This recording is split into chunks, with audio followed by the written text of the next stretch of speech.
As you can see, the renown I have with the Singularity, Silvermoon Court, and Amani Tribe is almost level 10. My Harati renown is 8.5. I'm going to go over all the methods I have used to level my renown, and as you can see on the screen, I even have a 246 item level champion track trinket from this renown grind. We're going to dive into every method I have used, and there's even more tools in these methods that I haven't completed yet, so you can get them surely above level 10 as well. Let's dive into how it's done. So there is 4 factions, which are the ones I mentioned earlier, and they are tied to an area each. So how you level the renown is very similar for each faction. You just have to do the activities in the area that is corresponding with that faction. The Silverman Court is Eversong Woods, the Amani tribe is Zulaman, the Harati is Harandar, and the Singularity is the Void Storm. I would also suggest that you have these free add-ons, which is Handy Notes. It is Handy Notes Midnight, which is just an extension to Handy Notes, and then it's Rare Scanner. Once you have this set up, it is going to be quite easy to get your renown up. One thing I would advise you to start doing is your side quests. They actually do give a lot of renown. They also give a large chunk of XP overall, so it could be useful if you want to be efficient to do these on a character you're not level 90 with yet, since the renown is now warbound. It will cover your whole account, so you don't have to do all of it on your main if you want to be efficient with XP. As you can see here, I did a side quest that gave me 200. The earlier quest in the storyline will give you between 10 and 50, I do believe, renown, and then the storyline finisher will give you 250. So it's really valuable to do them, and like I said, they give you a lot of XP at the same time. You may also, with your rare scanner, be alerted that there is a rare nearby. So then you can just go and kill it.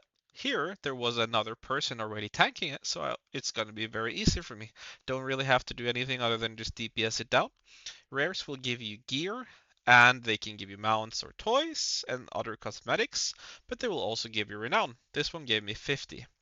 If you want to min-max your gear, it could be useful to wait with rares until you're level 90, as they will drop higher item level gear. I don't suggest that though, as that gear will be outpaced really fast and it will take you a long time to do everything and still have time to go hunt all the rares. So I would just suggest that you kill them when you come by them. Here I'm going to show you how the Handy Notes and the Handy Notes plugin kind of works. So we're just flying along the road.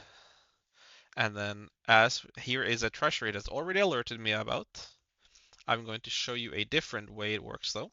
So we're just gonna, or like how it works when it's showing me a treasure right now.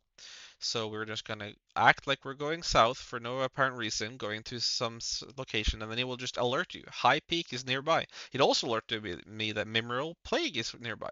So there's 2 treasures right nearby.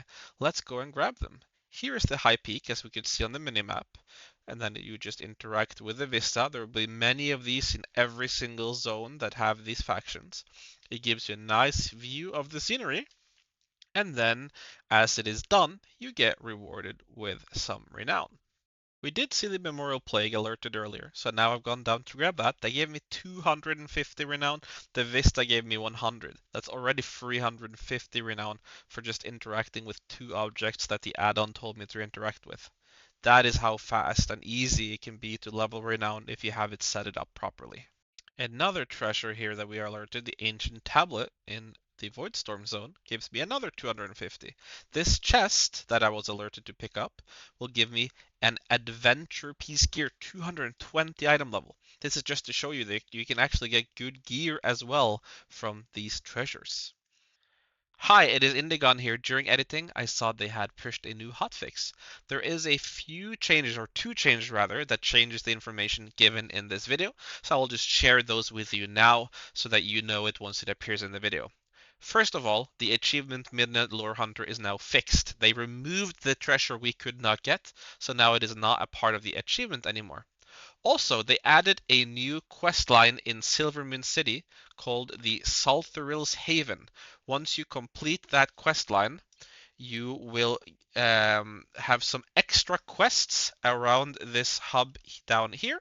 And once you get to this quest that is called the Courting Success, you actually can unlock the new helmet. So we can already get the second champion piece from Renown. Just wanted to make sure that was shared with you.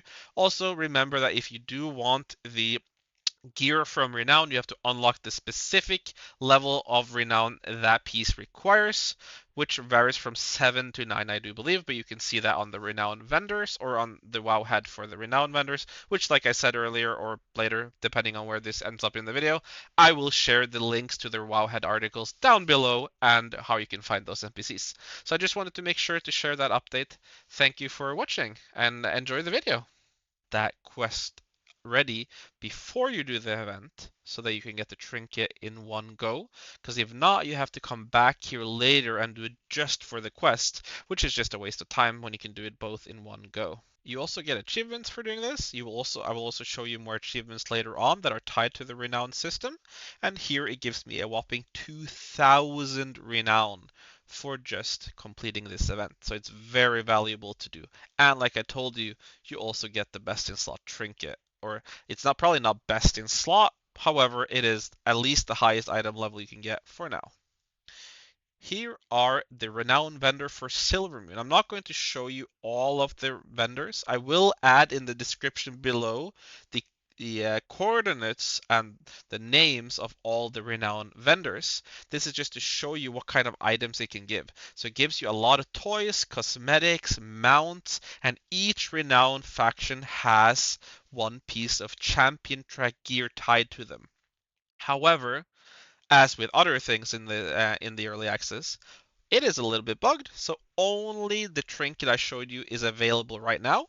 But you can get the renown so that on the next reset, when they hopefully fix it, which they normally do fix a lot of things on the first reset, you will be able to just instantly go do the quest to pick up those other free champion track items. So I would highly suggest you just to get the renown now, and then you can start on your weekly reset with getting those pieces of gear. Here is one of the achievements, which is the Lore Master of Midnight. This is tied to all the main story quests and side quests, so it's easy to track which quests you have done and which quests you haven't done. I had done every one except for Sojourner of Void Storm. Now, why have I not done that? First of all, it took a lot of time to do all these quests. Secondly, I wanted to do it, but it is bugged. You cannot complete this one. Probably fixed with the next reset. The quest starter NPC doesn't show up, so don't wait for him. Just move on. I've seen a lot of reports that it doesn't spawn for people. Secondly is the highest peaks. That is what we showed you earlier with the Vista you can go pick up, and the treasure achievements. I'm just showing you these achievements so you know where to look to see what you have picked up and what you haven't picked up. Here we have the Midnight Lure Hunter. I wanted to highlight this one specifically as well because Afraid Scroll is bugged, so you can unfortunately not unlock it. The Silvermoon Court, as you can see here, has two contracts tied to them. Now, all factions have contracts tied to them. However, this one is for the Silvermoon Court, and it costs 310 for the cheaper one and 13,000 for the more expensive one, which is a big sum of money. The difference is that when you do world quests, which also give renown, by the way, you will be getting 10 renown from the Silvermoon Court, the cheap one, and then 15 renown for the expensive one. I would say it's not worth it to pay 13,000 extra gold for just 5 more renown per world quest. However, if you want to min-max it, you have that available option. Also, some world quests will give you a large amount of renown if they have just renown as their reward.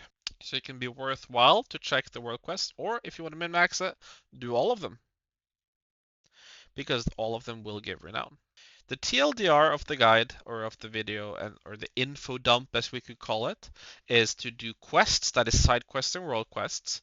It is to pick up your treasure, do the weekly events, only one for now because the others are bugged, and do the rares.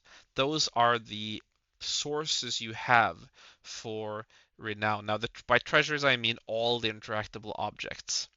So thank you so much for watching this video. I hope it was helpful. I hope you learned something new about Renown. I would love to hear which rewards you are excited to get from the Renown tracks.